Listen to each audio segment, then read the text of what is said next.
Chapter 6 of He Can Who Thinks He Can by Orison Swett Marden. The Spirit in Which You Work. It ought not be necessary to ask a man if he likes his work. The radiance of his face should tell that. His very buoyancy and pride in his task, his spirit of unbounded enthusiasm and zest ought to show it. He ought to be so in love with his work that he finds his greatest delight in it. And this inward joy should light up his whole being. A test of the quality of the individual is the spirit in which he does his work. If he goes to it grudgingly, like a slave under the lash, if he feels the drudgery in it, if his enthusiasm and love for it do not lift it out of commonness and make it a delight instead of a bore, he will never make a very great place for himself in the world. The man who feels his life yoke galling him, who does not understand why the bread and butter question could not have been solved by one great creative act instead of every man's being obliged to wrench everything he gets from nature through hard work. The man who does not see a beneficent design and a superb necessity in the principle that everyone should earn his own living has gotten a wrong view of life and will never get the splendid results out of his vocation that were intended for him. Multitudes of people do not half respect their work. They look upon it as a disagreeable necessity for providing bread and butter, clothing and shelter, as unavoidable drudgery instead of as a great man builder, a great life university for the development of manhood and womanhood.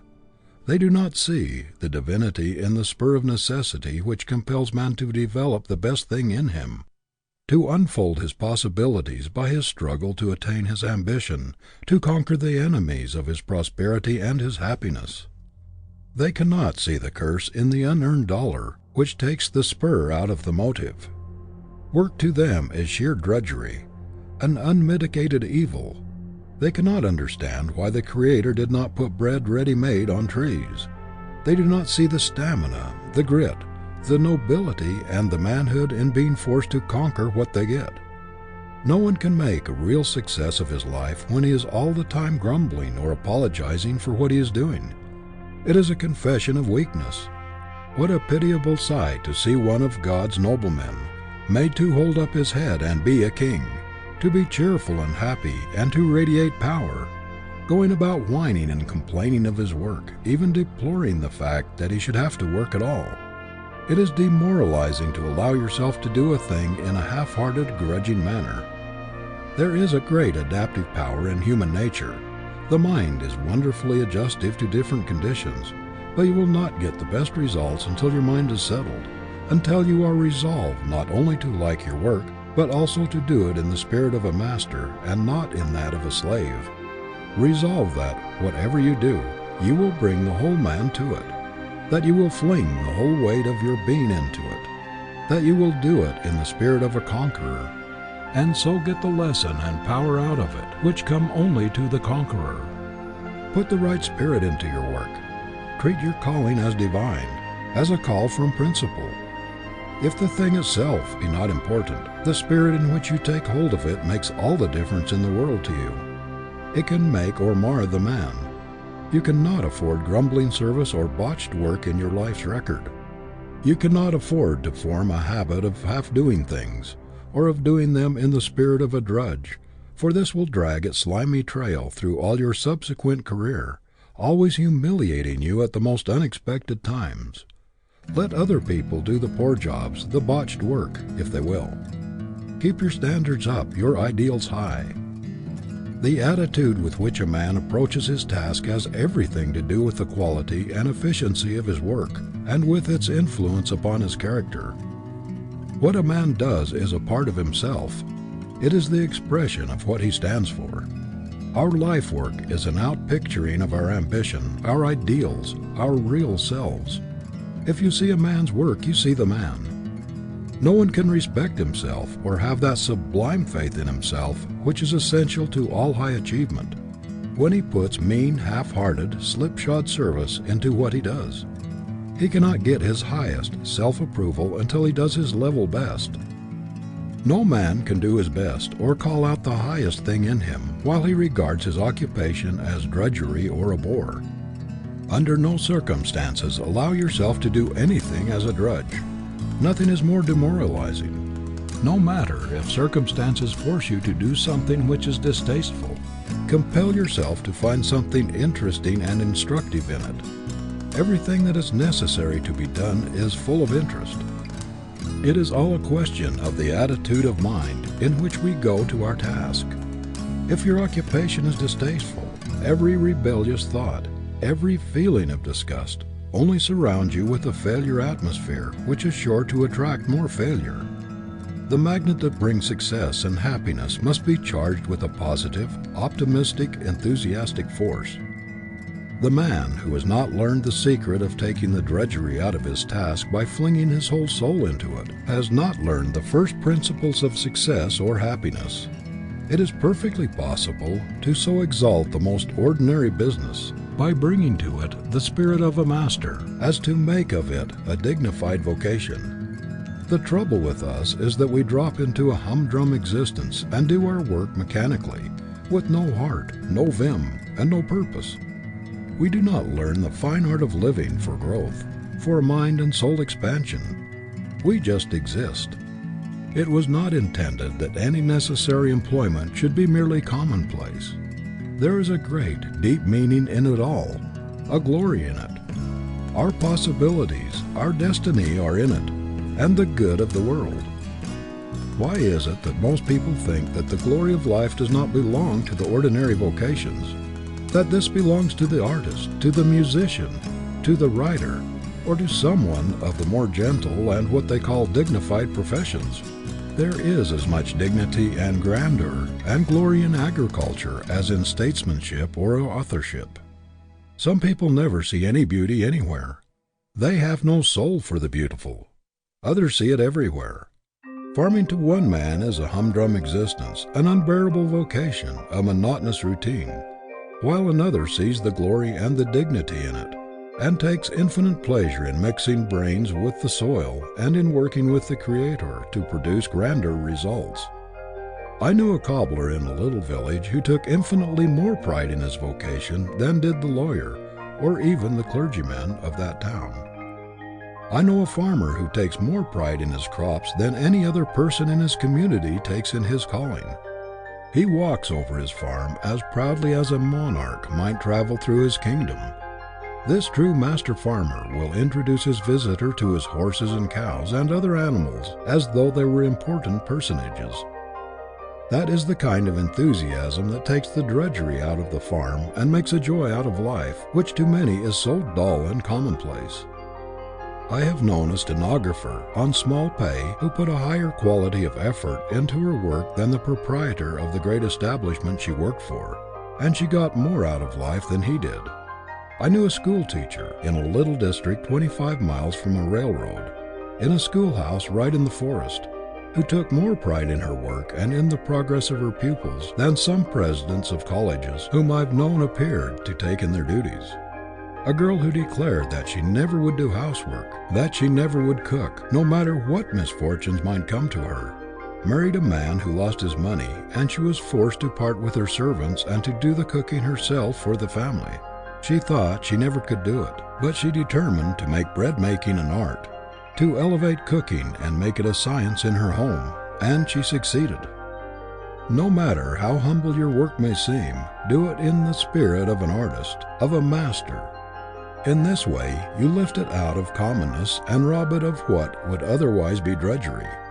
You will find that learning to thoroughly respect everything you do, and not to let it go out of your hands until it has the stamp of your approval upon it as a trademark, will have a wonderful effect upon your whole character. The quality of your work will have a great deal to do with the quality of your life. If your work quality is down, your character will be down, your standards down, your ideals down. The habit of insisting upon the best of which you are capable, and of always demanding of yourself the highest, never accepting the lowest, will make all the difference between mediocrity or failure and a successful career. If you bring your work to the spirit of an artist instead of an artisan, if you bring a burning zeal, an all-absorbing enthusiasm, if you determine to put the best there is in everything you do, no matter what it is, you will not long be troubled with a sense of drudgery. Everything depends on the spirit we bring to the task. The right spirit makes an artist in the humblest task, while the wrong spirit makes an artisan in any calling, no matter how high that calling may be. There is a dignity, an indescribable quality of superiority in everything we do which we thoroughly and honestly respect. There is nothing belittling or menial which has to be done for the welfare of the race.